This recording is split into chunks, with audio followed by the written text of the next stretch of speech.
أولاً قبل مساعدة الأطفال والآخرين. আসসালামু আলাইকুম। এই মুহূর্তে আমরা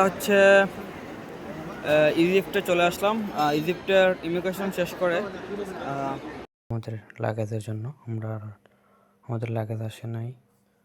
তো ইমিগ্রেশন আমাদের আলহামদুলিল্লাহ ভালোই হয়েছে। ইমিগ্রেশন একটা ঝামেলা করে নাই, জাস্ট পাসপোর্টটা নিয়েছে, ওকে টু বোর্ড দেখেছে, দেখেই একটু 5 মিনিটের মতো রাইখে আবার দিয়ে দিয়েছে, কিছু বলে নাই, বলছে আপনাদের কাজ সম্পূর্ণ, আপনারা যেতে পারেন।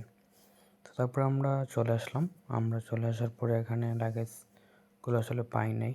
তারপরে দেখছি যে এয়ারলাইন্সের লোক, আমরা যেহেতু ট্যুরিস্ট সেই হিসেবে আমাদেরগুলো রেখে দিয়েছে আলাদাভাবে উঠে। তো ফাইনালি তারপরে আমরা গাড়ি বুক করি। আমরা আমাদের হোটেলের উদ্দেশ্যে রওনা দিই।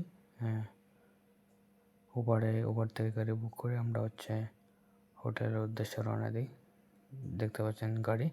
তারপরে গাড়িটা ওঠার পরে দেখলাম যে মিশরের যে সিনারিগুলো, তো আমার কাছে মনে হয়েছে যে এটা বাংলাদেশের মতো বিল্ডিংগুলো তেমন একটা উন্নত না, তবে দেশের টাকার মান আবার বাংলাদেশ থেকে ভালো বলা যায়। তো দেখতে পাচ্ছেন আমরা যাচ্ছি, আমরা হোটেল নিয়েছি পিরামিডের কাছেই, তো সেজন্য একটু এয়ারপোর্ট থেকে অনেক দূরেই আছে। তো যাচ্ছি আমরা দেখতে দেখতে মিশর চলে যাচ্ছি। তো ফাইনালি আমরা চলে আসছি, আমাদের হোটেলে চলে আসছি।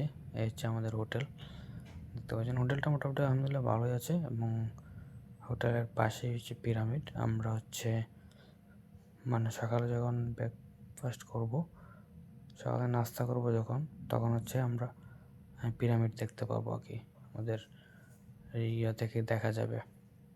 তো ফাইনালি আমরা হোটেল থেকে চলে আসলাম আবার রাতে। এই রাতেই চলে আসছি আমরা নীল নদের আসার পরে যে মিশর ফেরাউনের যে ইতিহাস, এই নীল নদে ফেরাউনের ইতিহাস জড়িত।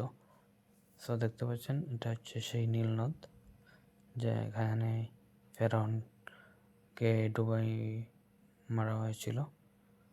সো এই ফেরাউনের নীল নদের ইতিহাস আর কি, মানে এখানেই ইতিহাস মিশে আছে ফেরাউনের সাথে আর এই নীল নদের সাথে।